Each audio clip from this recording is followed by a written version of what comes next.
Okay, good morning everyone. Thanks to everyone for watching. As always, we said we're going to do a Q&A today because it's our 2-year anniversary for the channel, for the relationship. It's kind of close together, so we said we'd get you guys to ask the questions again. A lot of you have sent in questions, but first of all, we just want to say thanks to everyone that's watched the last 2 years and supported the channel. You guys have been awesome. So let's get into the questions. Juicy topic. Hot seat. A question that always pops up on the channel is, how did me and Lai meet? It's an easy one to answer. We'll just say online for the sake of this video, but you can go back to the first video ever on our channel and it will be an in-depth video of how we met, pretty much. So go back and check that video. A lot of questions is, when are you going to marry Lai? When are you going to marry Lai? When are you going to marry Lai? When are you gonna marry me? I suppose that's directed at me. In good time, people, in good time. It seems like everyone's in a rush. Since we first got together, everyone was like, marry her, marry her, marry her. Yeah. That's a big step in the life. I don't think that's something you should just do on a whim and rush. Yeah, exactly. yeah. First question's for Lai. Did Lai apply for a Schengen visa, or is she going to apply for one in the future? At the moment, guys, we didn't apply for Schengen visa, but yeah, in the future maybe. We already have one previous. For those that watch the channel, you will see we went to Europe. So yeah, we haven't had a plan to get another one as of yet. They're kind of hard to get for Filipinos. Exactly. Next question. Where do you think you'll be in 5 years' time? Traveling, YouTube, etc. I think in 5 years' time, we're still gonna be traveling. Yeah, I think so. Maybe the travel will change slightly. Who knows? I don't like to plan that far ahead because you never know what will happen in life. We kind of, at the minute especially, we just take it one day at a time, 1 week at a time. Like, we have plans in our head what we want to do in the next coming months, for example. But as you guys know, we're waiting for visas and those plans can change like that. So Exactly. And we still have to sort out some things. So of course, there are so many things that needs to be considered, like visas, you know, where we should live, because of course it's not easy for me to just move to another country. this is the biggest difficulty we're facing at the Yes. minute. So hard to know in 5 years. Keep watching and you guys will see. Hopefully you're still around in 5 years. Oh, this is a hard one, but a good question. Where's the most favorite place you have traveled to? My most favorite place I traveled to, I'd say Spain. Spain? Also because I can say it's my favorite because I can see myself living there as well. So for me, it's not just a favorite, but it's also a livable place for me. Okay, so what did you like about Spain the most? The food. The food. The food and the vibe there. Yeah, Spain's cool. Spain's very good, and I suppose the climate for you is probably perfect. Yeah. It's not as humid as here. For me, oh, this is a really hard one because Lai said more about where she'd prefer to live. The question was travel, so Okay. I'm gonna say the favorite place I've traveled to is probably, shush, that's hard. I'm going to say Russia and China, Wow. because they're just so different in every way, in culture, just like totally different. So yeah, Russia and China. Yeah, China is almost perfect for me, but there are some things that I might say not for me. For me, it's just China's so big, so diverse, Yes, so it's like you true. can travel around there forever and have stuff to do. So I'm gonna say, yeah, I'll say China. China and Russia. This is a good one. Do you want one day to stay in a particular country as a base? Yes, of course. For sure. We're kind of working on that at the minute. Yeah, but as what I've said, it's not as easy to just choose a country and just decide to live there, because you have to consider so many things like the visa or how can we be able to live in just one country? You know what I mean? Yeah, the main issue really for that at the minute is sorting like the necessary visas, which isn't easy because of the Filipino passport, obviously.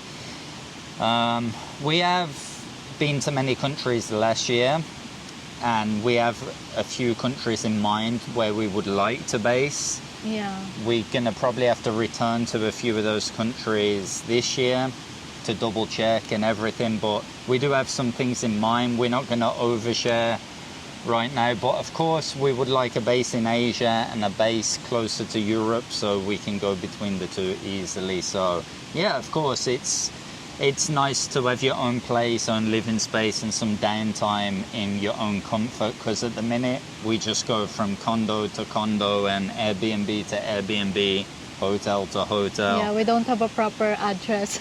Professional homeless. That's what I like to call it. Going on to the next question, where do you see yourselves living in the future? Very, very hard question to answer. We're still working on it. Pretty much the same as the last answer. The last question, yeah. When are you planning on having children? Oh. That means when we have to say something about children, that will also change the plans for travels and everything. For sure. This is it. You're asking very hard questions. Good questions, but hard questions. I suppose this will happen when it happens, guys. And yeah, the travel, if we end up having children, the travel will change slightly for sure. You won't be able to probably move as much as we're doing now, but we will still travel for sure.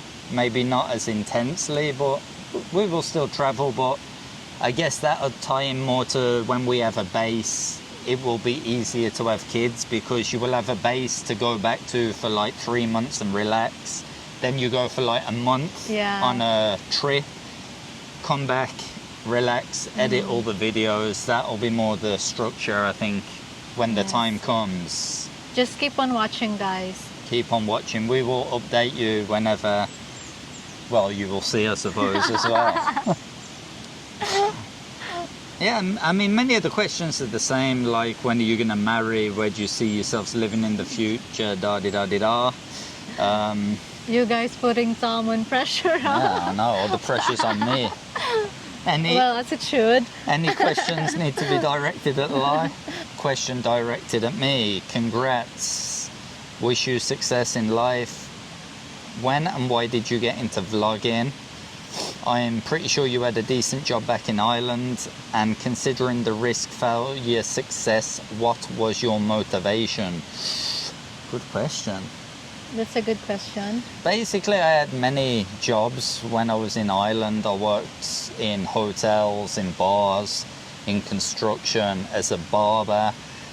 So back when I was doing that, I was always interested in traveling, as the place I grew up is very like multicultural. There's people from a lot of different countries.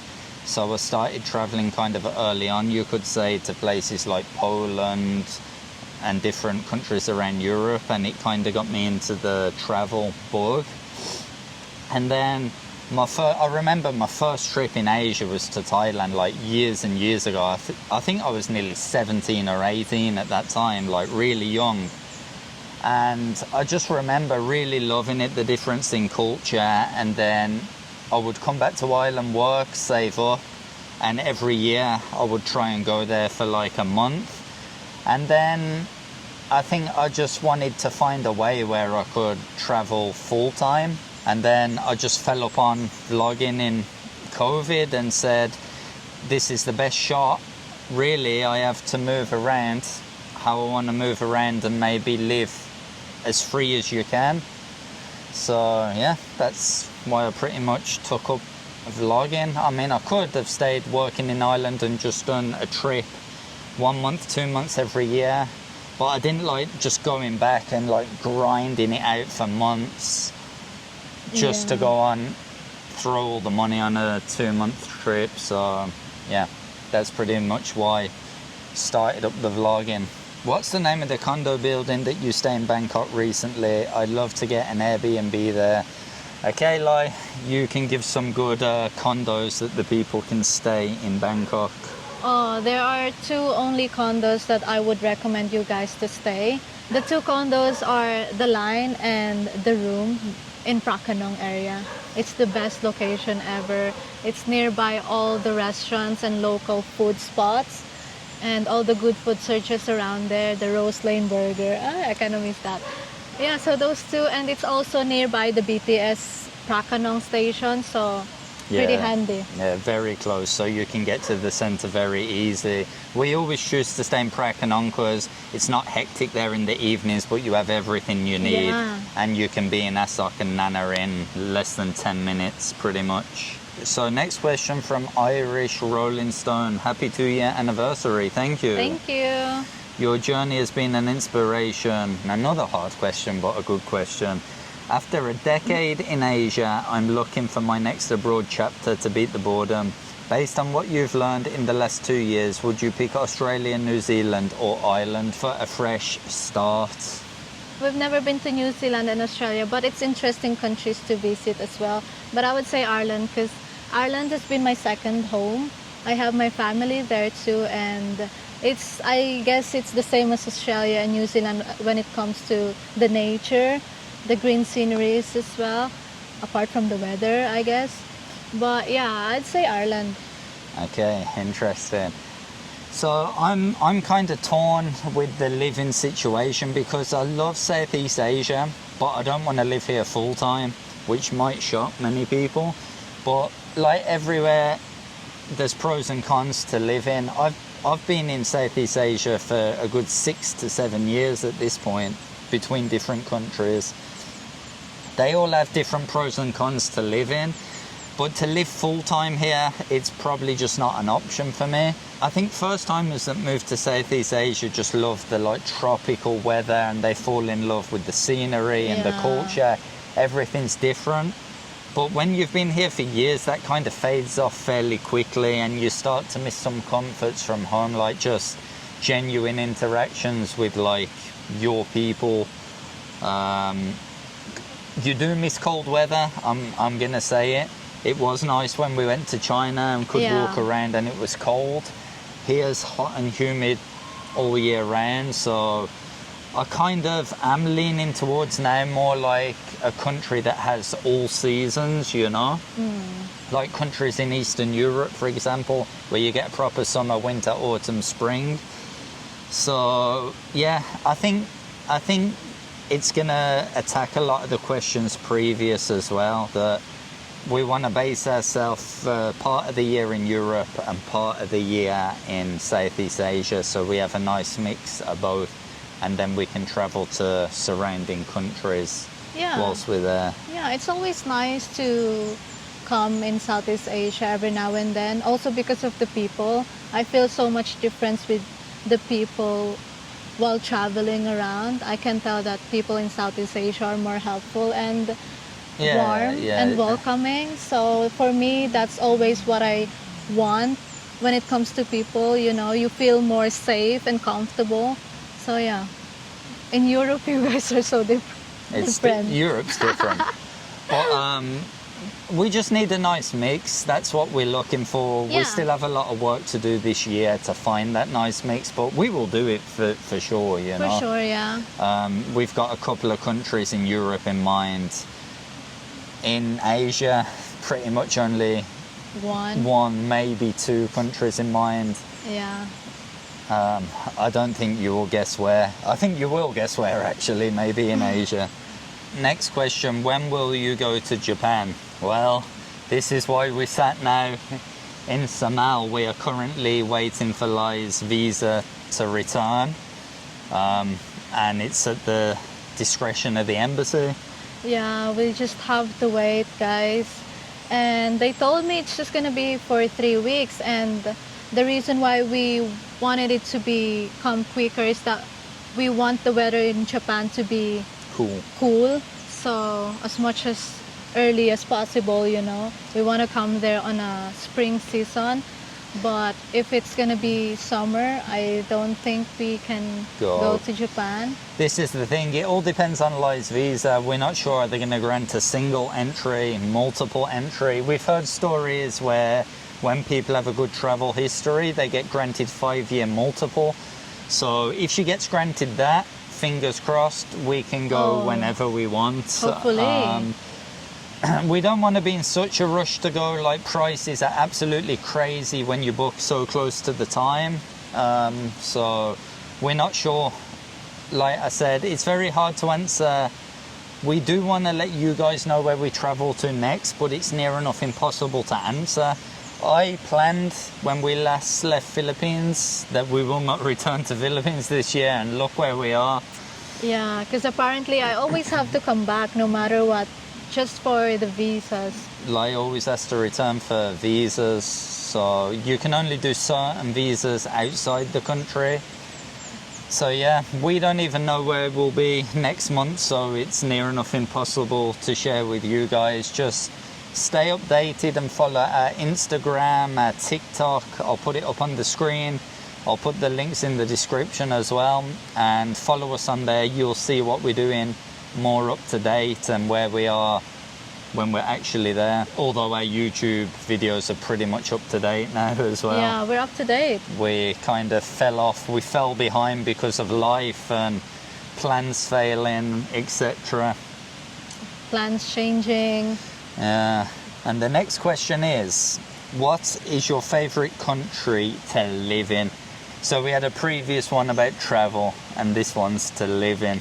Favorite country to live in, that means on that country we stayed longer. Or like out of the countries you've been, where would you prefer to live? There are 3 countries on my mind. Spain, Ireland, and Thailand. Okay. Those 3 countries are my top 3. Lai's got a top 3. I will say, if I have to say one, I'm just going to say Thailand. It's where I spent the most time in Bangkok. Convenient, affordable, great lifestyle for the money.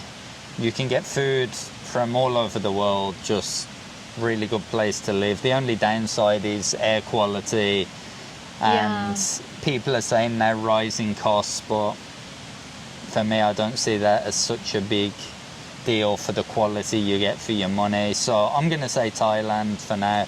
I could say Ireland, of course, that would be easy for me because it's my home.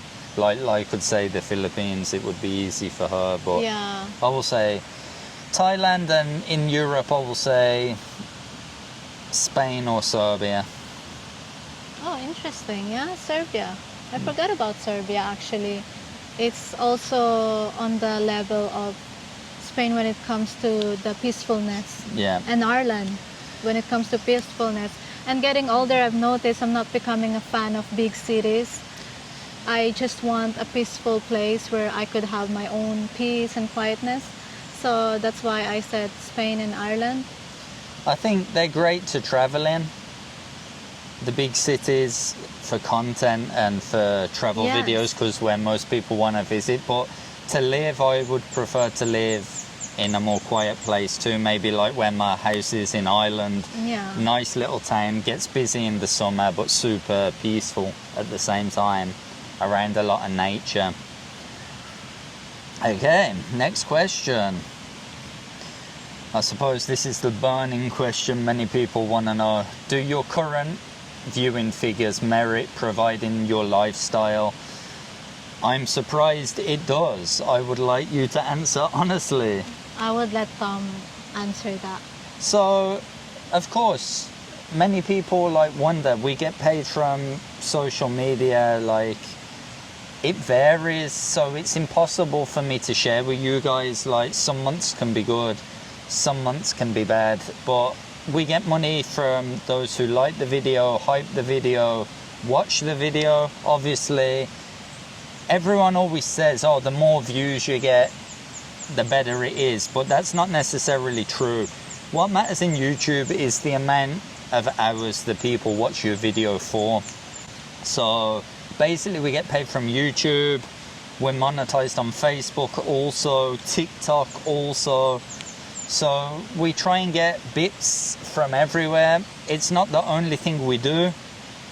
We're also trying to do many other things that we haven't shared with you guys because we went to China for that reason too. We had a couple of business meetings in China, and we possibly have to go back to China next month for another meeting. So all will be revealed in good time, guys, but we grinding, you know. We're not rich. We don't get loads of money from YouTube as you might think. Keep putting out the content, keep throwing the money back into the content and traveling, and hopefully you guys appreciate it, like the videos, and in the end it will pay off. Yeah, for sure. And that's pretty much it. We're just trying to do many things. It's not just social media, unfortunately. Maybe one day if you guys hit the like button enough, it can be solely YouTube. Yeah, maybe. Who knows? But we still keep our options open, look for many different things we could do. Obviously, most of it has to be online as we're moving all the time. And yeah, that's the answer to that question. Yeah, hopefully many opportunities come as we move around. You never know, like, I'm open to everything. If we went to, let's say, a random country, Kazakhstan tomorrow, and some opportunity presented itself and it was too good to pass up, we would take it. We're like adaptable, you know. For sure. You cannot be fussy in life. Once an opportunity comes, go for it. That's true. I agree to that. Take the risk or lose the chance. Exactly. I've never been the person who wanted to just be stuck in one place or in one job. Even if that job was working for a big tech company and you get hundreds of thousands a year, it's just not in my interest about going to an office or being stuck in one place. I'd rather have way less money and just have freedom. Yeah, I think that's what we are similar. Basically what we're doing now. Yeah. Like for me as well, I don't want to be stuck in one place. Especially, I feel like I always said it to Tom that I believe the world is big and there's a lot of opportunities, not just in one place. So you just have to go for it. Yeah, go, explore the world. Do what makes you happy. Freedom's everything. Of course, if you have a lot of money, it can buy freedom as well. But yeah, freedom is top of the list. Yeah, that's Being true. adaptable to move. If we went to, let's say, Thailand tomorrow and it did not work out, that we can just adapt and move to China, for example. I like to leave myself open to things like that. So I hope that answers your question. We went off on a bit of a Wow. roller coaster there, but What a life lesson from Mr. Hogan. I think that's pretty much it. Just a very quick Q&A. For our 2-year anniversary. And just stay tuned, and thanks to everyone for watching, and hopefully we'll visit many more cool countries this year and sort out our living Base. situation and our base. Yeah. I for think sure. we've kind of sorted out one in Asia already. Yeah, in Asia, yeah, but in Europe it's kind of hard for me. Yeah, this is the thing. It's mission, paperwork, and get like the necessary visas. So stay tuned. We will keep you up to date in all the videos, and you'll be able to see what master plan we devise for our living situation. So I think we'll just do a Q&A at the end of every year. This is our 2-year anniversary Q&A, so now you're going to have to wait for the 3rd year one. Maybe a lot will change in the next year, who knows. So thanks to everyone for watching the previous years. We appreciate you all, and see you on the next one. Ciao. Adios.